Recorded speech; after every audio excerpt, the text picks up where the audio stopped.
Yeah, hello, my name is Jan Edal. I'm a plasma physicist and I'm studying a process in space called magnetic reconnection. Just to explain what that is, you can imagine you have some kind of a current channel, and then by Ampere's law, there will be some magnetic fields around them. As we know, magnetic field lines, they're like elastic bands. So if you can make them shorter, you release a lot of energy. So here's an illustration of this where I'm breaking the frozen-in law and I'm breaking the field lines, and a lot of energy is released in this process called reconnection. And depending on how that happens, you can heat the plasma and you can energize individual electrons and ions, so you get super thermal particles, and you can cause big massive flows like this.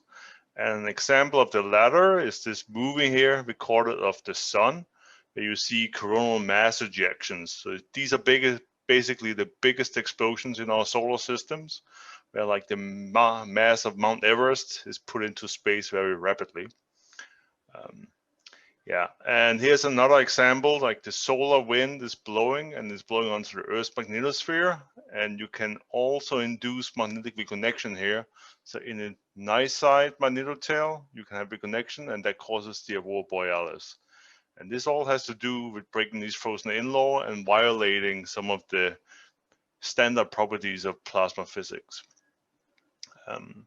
Yeah, so in my group, we are using all the tools available to study this phenomena. So here's an example of 4 brand new MMS spacecraft that has remarkable data that we are analyzing. And we also using a lot of kinetic theory. So here's an example of some of the equations we have put down to explain some of the heating that's observed by the spacecrafts. And we have collaborators at Los Alamos National Laboratory who has access to supercomputers, and many of my students, they are using these supercomputers to simulate the process. And then last but not least, we are running an experiment that we call T-Rex. So we're doing this in a big red ball.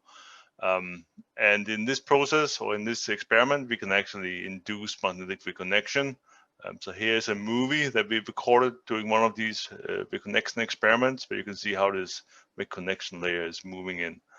So we can basically recreate the same process as is happening in space, and we can then measure with our probes exactly how it happens.